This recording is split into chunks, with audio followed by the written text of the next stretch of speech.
Dakika 76 haikuwa nzuri sana kwa Aish Manula.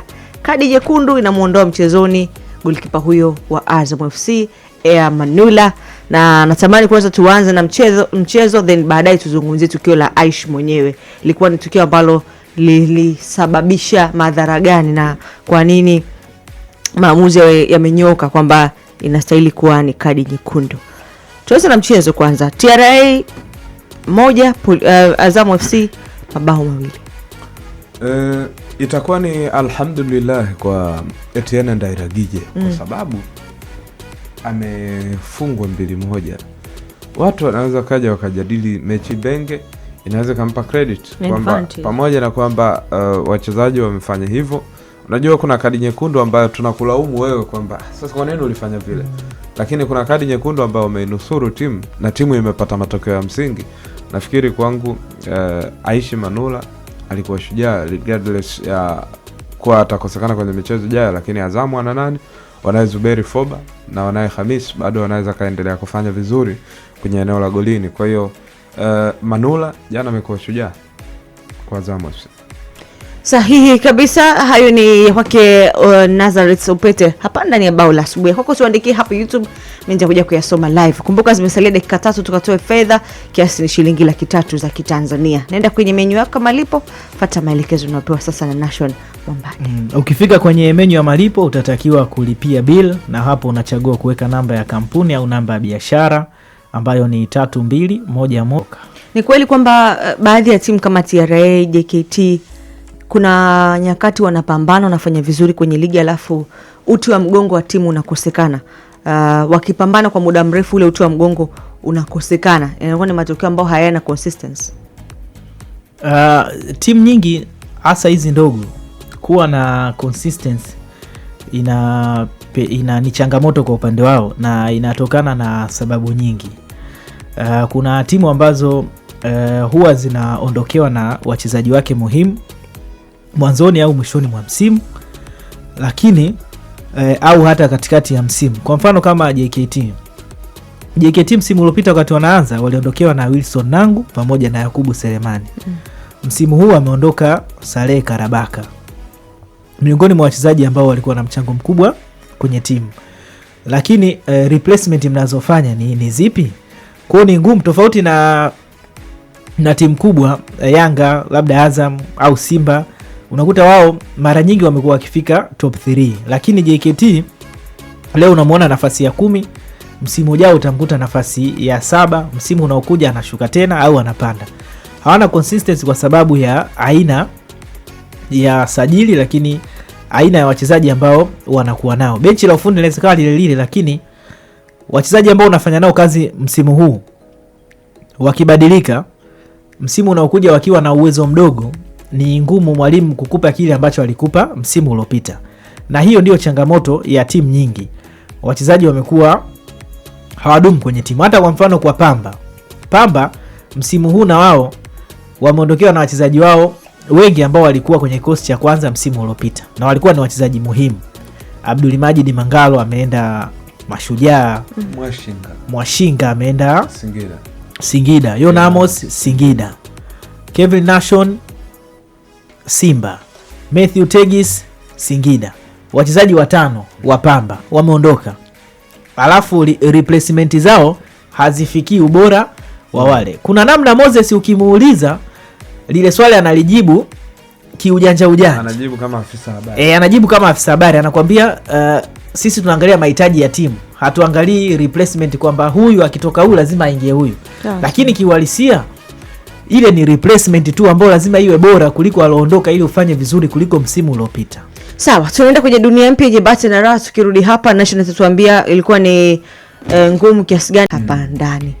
Ulikuwa unazungumza kidogo kuhusiana na idea ya timu kukosa uti wa mgongo na ukaimaliza vizuri. Nikatamani sasa kidogo utuambie matukio jana ambayo ilikuwa tata kidogo kwenye mechi ya jana Azam dhidi ya TRA, na kocha Etienne Ndairagije unamweka katika wakati gani hivi sasa? Kocha Etienne hana wakati mgumu kwa sababu timu yake ameongeza wachezaji wengi wazuri. Kina Salmini Idi Hoza, Emmanuel Mwanengo amerudi kwenye kikosi, lakini kuna mchezaji jana alikuwa na wakati mzuri sana, Kamisoko, ni usajili mpya, na kuna krimu iko pale, sio krimu mbaya, ila nachokiona ni kwamba bado wao hawajajipata. Yani nadhani pre-season yao haikuwa ndefu sana, au kama ilikuwa ndefu basi wale wachezaji wengi wapya walikuwa hawajajoin na timu wakati pre-season inaanza, hivyo wanahitaji muda wa kukaa pamoja na kuzoeana, ila kwa squad alionayo sidhani kama atakuwa na wakati mbaya. Na msimu uliopita alimaliza nafasi ya 6, JKT alimaliza nafasi ya 5, TRA wakamaliza nafasi ya 6. Kwa hiyo msimu huu ana uwezo wa kufanya vizuri zaidi ya msimu uliopita, na subiri tu pale ambapo timu itajipata. Kwa sasa hivi bado timu yao haijajipata. Kwenye issue ya matukio, nadhani tukio kubwa kwenye mechi ya jana ni kadi nyekundu ya Aishi Manula. Kipindi cha pili TRA United walianza kucheza vizuri, wanapiga mipira mirefu na wanafanya mashambulizi ya kushtukiza kuishambulia Azam, japo Azam ndo walikuwa wamedominate game kwa kiasi kikubwa. Sasa ilitokea incidence ya Aishi Manula, umepigwa mpira mrefu ambao huko wanaugombea kati yake yeye na Kamisoko.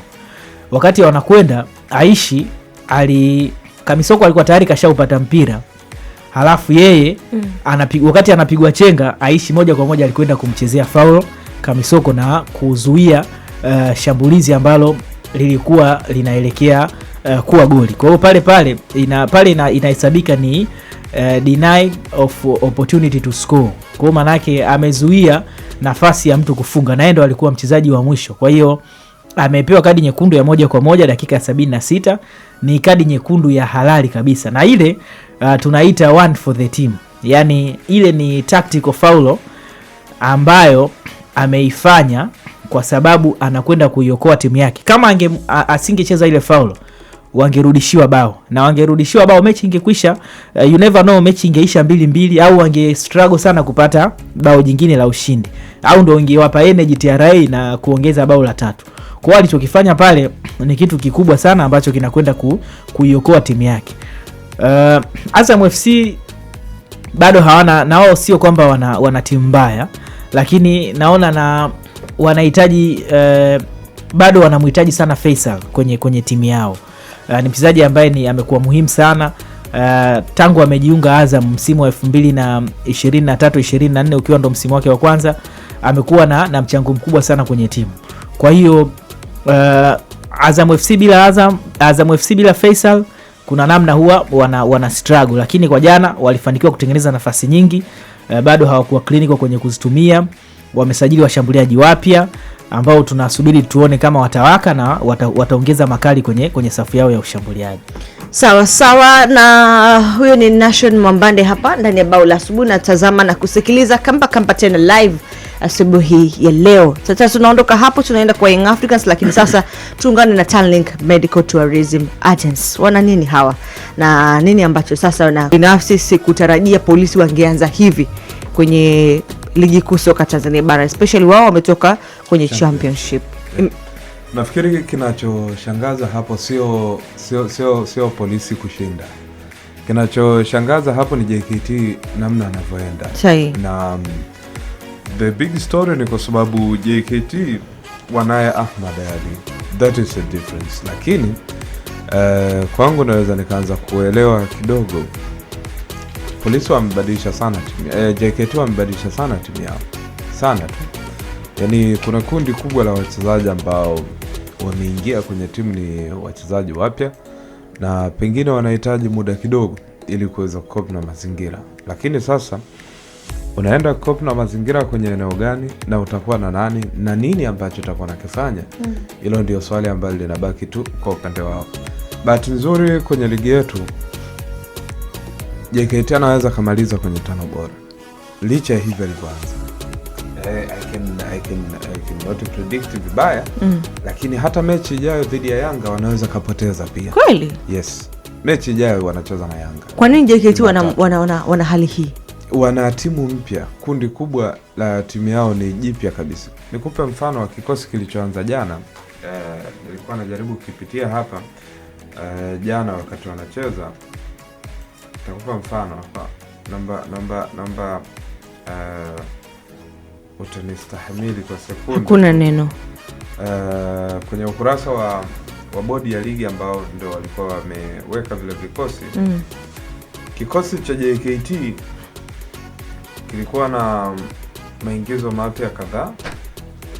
Mohamed Hassan, Geoffrey jingine ambalo bado wao pia wanaweza kawa wanajitathmini na kutazama kwa ukubwa wake. Kwa hiyo binafsi niwapongeze Polisi Tanzania kwa kushinda mechi yao dhidi ya JKT, lakini kwa JKT inatoa alert kwamba ligi imeanza kuchanganya mapema, na wasipokuwa na performance bora tunaweza tukaja tukazungumza kitu cha tofauti, kwa maana wao kupali wana ligi kwenye msimu huu. Sawa, Nation. Polisi unawatazamaje? Jicho lako kwa Polisi sasa unawatazama vipi kwenye ligi kuu soka Tanzania bara? Ushindi wao ligi kuu soka Tanzania bara. Kwanza wameni surprise Polisi namna ambavyo wamepata alama 4 katika michezo miwili, tena dhidi ya timu ambazo ni ngumu. Kupata sare dhidi ya Azam, lakini kupata ushindi dhidi ya JKT Tanzania sio kitu chepesi. Na watizama Polisi kama ni timu ambayo haitokuwa na wakati mgumu kwenye ligi, kwa sababu maingizo yao mapya hasa ya wachezaji ambao wana uzoefu na ligi kuu yamekuwa na msaada mkubwa kwenye timu yao. Jamal Sudi Mtegeta amecheza ligi kuu muda mrefu akiwa na kikosi cha Dodoma Jiji. Habibu Haji Kiombo amecheza Mbao, amecheza Mbeya City, amecheza Singida Big Stars, lakini amecheza Simba Sports Club. Uwepo wa Anwar Jabir, lakini Oscar Masai Mtibwa Sugar amecheza. Alafu alikuwepo pia Ken Ali Mwambungu, mchezaji wa zamani wa Mbeya City, amecheza Singida United na KMC. Kwa hiyo utagundua kwamba wachezaji wa Polisi Tanzania ambao wamesajiliwa kwenye dirisha hili wamekuwa na impact kubwa kwenye timu mpaka sasa hivi inapata matokeo. Kwa mfano ukiangalia kwenye mechi ya kwanza dhidi ya Azam FC, bao ambalo walifunga lilitokana na mkwaju wa penalty ambao ulifungwa na Anwar Jabir. Lakini ukifuatilia pia mechi ya jana, bao la kwanza limefungwa na Ken Ali Mwambungu ambaye shambulizi mpira ulimkuta Anwar Jabir, akatoa pasi kwa Jamal Sudi Mtegeta. Jamal akawakusanya walinzi watatu wa JKT Tanzania, alivyowazubaisha akawa kama ana delay na mpira, wao wakaingia mtego, wakamfuata wote. Walivyomfuata wakamwacha Keniali. Keniali akapokea mpira akiwa free, akachagua engo, akakevu, akafunga bonge moja la bao. Kwa hiyo ubora, yani kabla ya goli kufungwa kulikuwa na wachezaji watatu ambao ni wana uzoefu na ligi kuu. Jamali Sudi Mtegeta ambaye ndo alitoa assist, lakini kabla ya Jamali kutoa assist alipokea pasi kutoka kwa Anwar Jabir. Alafu goli linafungwa na Ken Ali Mwambungu. Unakuja tena kuangalia kipindi cha pili, wanakuja kupata bao la pili. Alikuwepo ni Juhudi ambaye ni mchezaji wa zamani wa Alliance, lakini alikuwepo Polisi Tanzania tangu ikiwa championship.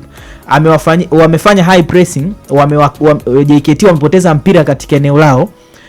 Juhudi anatoa pasi kwa Anwar Jabir. Anwar Jabir anawapiga chenga walinzi wawili wa JKT Tanzania, akiwepo Pasco Musa Mambi.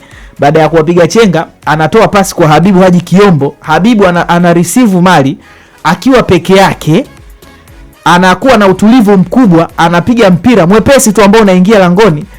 Golikipa Ramadhani Charamanda anauona mpira lakini anashindwa kuufikia. Yani nadhani katika bao ambao limemuuma ni lile la pili, kwa sababu mpira ulipigwa mwepesi, hauna hata speed, lakini yeye tayari alikuwa kwenye engo ambao hawezi kufikia mpira, anajaribu kukimbilia, hawezi kufikia. Kwa hiyo wanakocha mzoefu pia Mbwana Makata, na wameongeza wachezaji wazoefu wa ligi ambao mpaka sasa hivi wanafanya vizuri. Kwa hiyo kwangu mimi naona kwa mwanzo wa Polisi sio mwanzo mbaya, na wanatakiwa tu kuendelea kuwa na juhudi, kuendelea kufuata maelekezo na kutoka kwenye mstari. Na hata uongozi wao kama kuna bonus zinatolewa kwa wachezaji, kuna motisha ambazo zinatolewa kwa wachezaji ili kwa hizi alama 4 walizozipata, basi wanatakiwa kuendelea kutoa ili hiki ambacho kimefanyika kiendelee. Yani kama mwalimu anafanya kazi akiwa anaelekeza wachezaji wakiwa na utayari wa kuipambania timu, basi uongozi uendelee kufanya kazi yake, lakini kwa usajili waliofanya na kwa namna walivyoanza ligi wameanza vizuri. Sahihi kabisa. Ni saa 12:53 kwa majira ya Afrika Mashariki.